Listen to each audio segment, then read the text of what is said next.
The burger, in its simplest form, it's a beef patty on a bun. And that hasn't changed much over the last 150 years.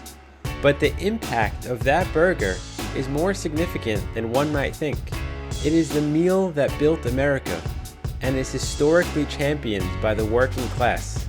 Tonight we sit down with Nissim Levy, founder of Boutique Butcher, tucked away in South Brooklyn. A butcher by trade and a meat lover at heart, he has shaped his life around elevating the burger to an unmatched quality. The entrepreneurial spirit is the cornerstone to the American dream, a beacon to all willing to weave their story into the fabric of our history. Are we ready to rumble? Yes, let's do it. I'm Elliot Dweck, and this is From the Founder. Wow, looking good. It's a nice jacket. Butchers look good. Come on, man. Why meat? Passion. Ever since I was a child, I've always been, worrying what's for dinner tonight, what's for dinner tomorrow night. I always loved my food was very, very important to me. I was always a very, very, very big meat guy. I used to cut my steak when I was young kid. Usually the parents don't allow their kids to hold a knife in their hand at such a young age. They had to make an exception for you. It wasn't an option. I cut the steak better than they did, so what are they gonna do? It was no choice. Are you just telling your mom to make? What are we having for dinner? Where are we getting the steak? What kind of steak? I want to go pick it out. I want to see, I can't tell you I knew everything about meat. I didn't. I was young. I loved it though. I wanted to learn about it. You would go pick out the steak. Yeah, I always loved it. I always felt something for it. I wasn't sure at a young age that I'd go get into it in business, but I always loved it. Right. Even as I got older, I worked, here and there by my father. He had an electronics store on Canal Street in the city, and it's crazy. I'd come in with tins and tins of food, and I'd have meats cooking in the back. I didn't know anything about what he was selling. You're cooking meats in an electronics store, yeah. And I'm feeding the workers. My dad's getting upset at me. We're here to work. We're not here to eat. And it's just funny how it turned into Hold on this. a second. You're telling me you're bringing... Yeah. I'm bringing meats and food with me to an electronics store. And you're serving the workers in the store. Yeah. And I loved it. And I knew long term that it's not what I want to do. Electronics is not what I want to do. At what point did you realize meat is not only going to be my passion and hobby? But it's going to be my business. Yeah. That's a good question. I went short term to BMCC college. Short, very, very short term. What are we talking here? 9 days. 9 days. I was there about 9 days. Yeah, So it's a long time for me. It's a long time for me, but it's short term. Okay. And, in my mind, I'm gonna figure out what I'm gonna do based off of college. But in the back of my mind, it's I knew on the back burner, I gotta get something in meat. I gotta do something in it. I didn't know how to get into it though. I wasn't sure how to, what area, restaurant, but butcher, who knows? I didn't know. So, in music class in college, the teacher started singing, and I'm looking around, and I'm looking at the teacher, and I'm just like, what am I doing here? Took my bag, and I walked out. So the teacher looked at me and said, Mr. Levy, where are you going? I said, it's not for me. Thank you. She was shocked. Everybody was shocked. Who just walks out? Okay, so what's the next step? I said, I want to see, maybe I could work in a meat store just to understand a little bit, and then I'll see, restaurant, maybe butcher, maybe, I don't know, but I gotta have a little bit of background. My mother helped me get a job in an old school butcher store, and I worked there a year at least, unpaid job, but I knew in my gut, I didn't care about the money. I wanted to get into it. I wanted to learn it, and I wanted to get my hands dirty. What are you doing at this butcher store? First, observing, looking, basics, nothing exotic, basics. What's this cut? Learning the different cuts. Not touching a knife, but learning the different cuts, observing. Observing? Yeah, I could do that. I could observe the process. So we made our way down to the butcher room to start the 3-step burger making process. Come with me. So this is where all the cutting happens. This is where all the magic happens. The Now, where does this come from? So this is the primer. This is the prime rib. This is the prime rib. And Okay. we use this also as a part of our burger blends, which is unheard of. People don't do that. Then we have here the brisket, Brisket. also a part of our blend. Edward Scissorhands. Yeah. I'm gonna cut this in half right over here, right? Wow. And if you see inside here, you have here the first cut right here, and you got the second cut on top. When mixed together, it creates a burger. It's not describable, especially when we're gonna go and mix these other cuts with it. So I'm just gonna trim it up a little bit up here.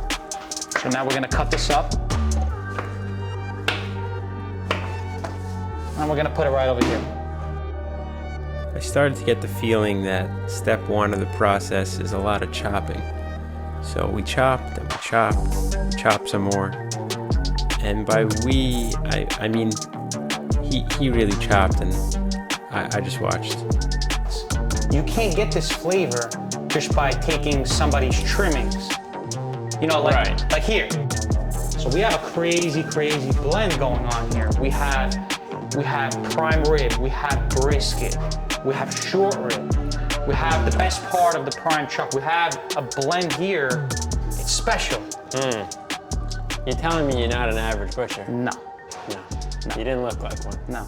In your head, as you're learning the business during this year, are you thinking one day, I want to do this on my own? Yes. But I want to be different. I don't want to be like everybody else. I want to be different. I wanted to make an unbelievable burger that was not available to me anywhere, that I have yet to find. So this is my chop beef machine. This is where I make all my burgers. So now, all these cuts that we cut previously is all here.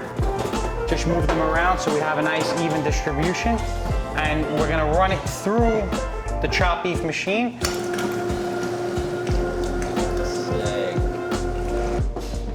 You can see it's nice and pebbly and beautiful, but it's not finished yet.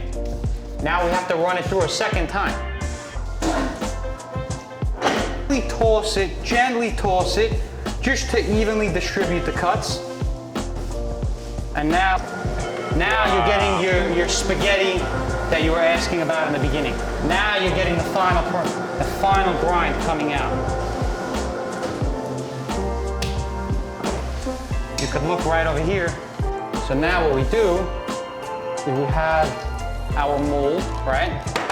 This is to make the burger? So we custom made this mold to the exact size that I like my burger to be. The scale, and we're gonna gently form the burger.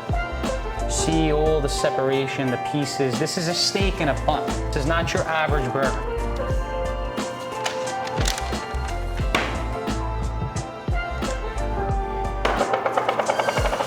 There's your final product. When can I eat it?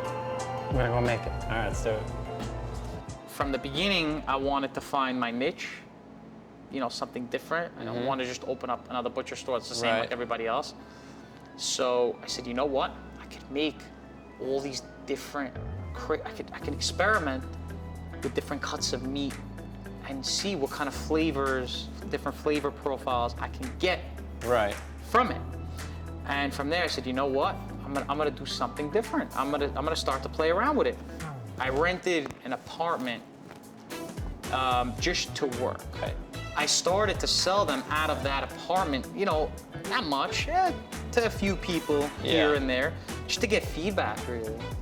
And the feedback was there. It was all positive. Everybody loved it. And from there, I couldn't stop. Just kept building my list. Okay, now at this point, you felt like you were ready to go off on your own and create. Yeah. So what happened was I had a little meeting with my father and I said, hey, you know, it's not like it used to be. Why don't we go in why don't we open up a crazy butcher store and we'll do it together? Because he was still doing electronics. He was still doing it, but it wasn't the same like it used to be. Right. But maybe we could do something here. Maybe we have something here. And he knew your talents. He knew it, so he fully invested in me. Okay, so now you find the location. You decide we're gonna deck this place out. Yeah. You know, you were making burgers in an apartment.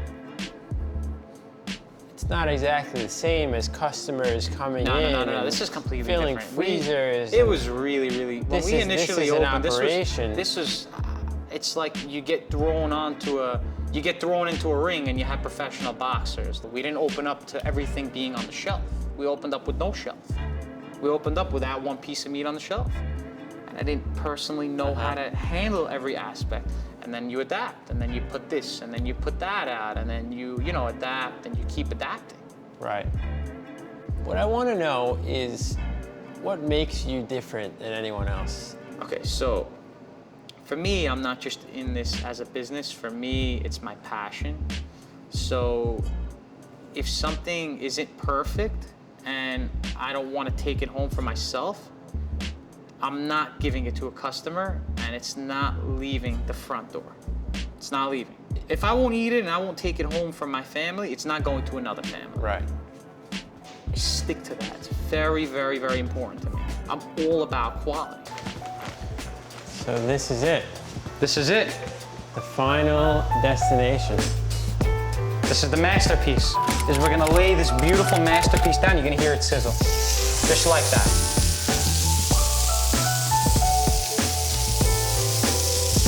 It never gets old. We're gonna take a sneak peek inside. We're gonna see that we're just about there. Okay. I'm just gonna finish it in a 325-degree oven for about 5 minutes, 5-6 minutes. Uncovered, just like that. I've always experimented with different cuts and different things and trying to replicate these different things. And it's just, it's my heart. It's my heart and my soul. Like I said, when the meat comes out of the grinder, out of the chopping machine, it's saying, how you doing? Like it knows. It's something that I was born with, I feel. Part of you. It's a part of me, yeah. So it's a job, it's a hobby, but really it's a lifestyle. Yeah. What do you think about vegetarians? They're wrong. I don't believe in that. You ever meet one? I don't want to. It's not my lifestyle. I'm not interested. That looks ready to me. Yeah, let me just feel it. Yeah, it's ready.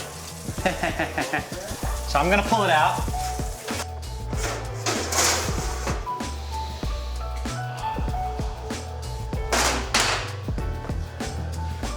All right. I'm ready. So the burger's nice and rested. I put it right on top of the bun.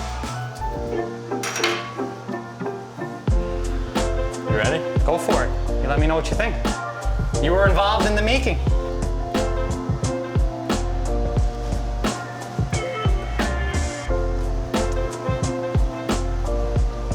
It's a damn good burger. Yes, it is. So you have these burgers that are essentially steak. Correct. Why don't more butchers do this? People don't. It's just the way of a butcher store. Like you have a lot of trimmings. When you cut a showcase, when you cut meat for orders, you end up with a lot of trimmings. The way it's done is people turn that into burgers. But I look at a burger as more of a prestigious item. I look at a burger as an equal caliber to a steak, equal. And it is equal. To me, I even view it now more because nobody does that.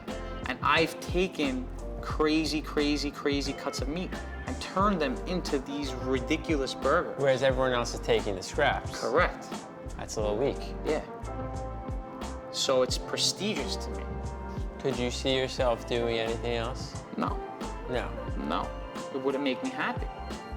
What if there was no more meat in the world? I don't see how that could be possible. That's a great answer. Why do you think you're so passionate? I can't even answer it. I think I was just born with a love for meat.